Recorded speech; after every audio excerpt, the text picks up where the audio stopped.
Before we jump into this episode, I want to invite you to join our community to help you become a better steward, scale to billions, and ultimately give more or all of it away. All I want you to do is to click the subscribe button right now. I love your support. It's incredible to see your comments, and we're just getting started. I can't wait to go on this journey with you.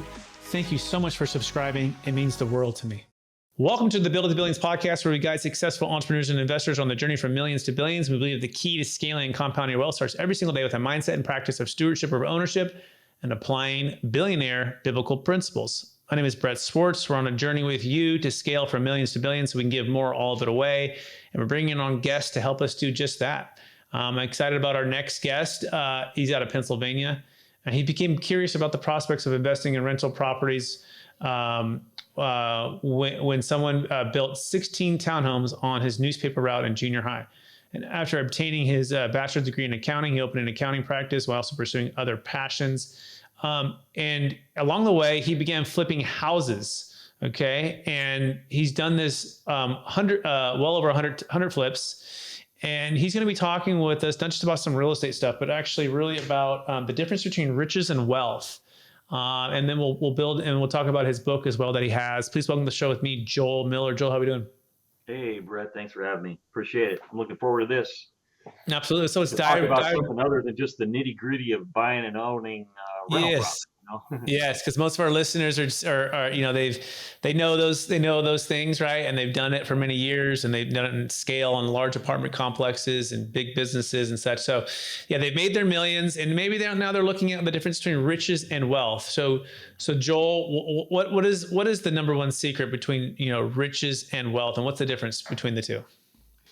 Well, I kind of liken the difference between riches and wealth to the difference between knowledge and wisdom. Not knowledge is simply you have the facts and things like that, but wisdom is knowing what to do with the facts, how to make wise decisions, and actually apply the knowledge properly. It's kind of also like the difference between talent and skill. You might be born with some talent, but until you develop talent, you don't have any skill at it.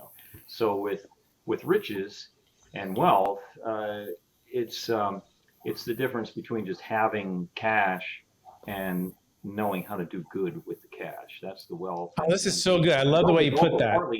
Being happy with what you got.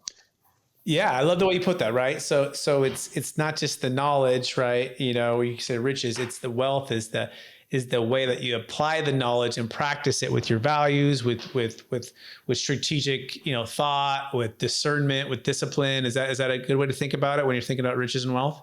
Yeah, right.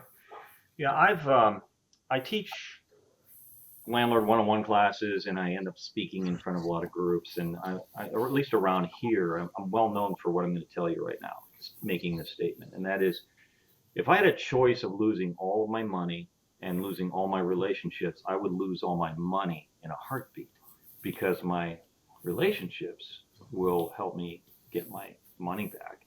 And if I had a pile of money and no relationships left, that would be pretty empty. That's not really success, from what I can say. So I would conclude that by saying, don't make a withdrawal from a good relationship just to make a deposit in your bank account. Wow, that's really powerful. I love the way you put that, right?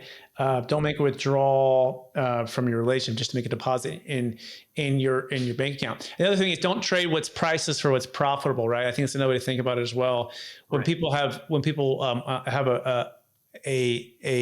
mindset that's not focused on the things that are going to be lasting impact or lasting for their character, right? Lasting for making a difference and an impact, it can be really, really, really challenging. So what would you say the number one mindset, a practice that you practice that helps you to stay, focused on a wealth mindset versus just a riches mindset? Well, you have to understand that you're just a steward of anything you have in this life.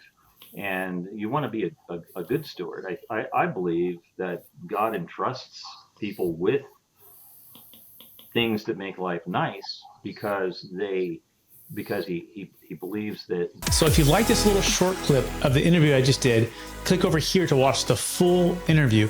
And please don't forget to subscribe. Thanks so much, everybody.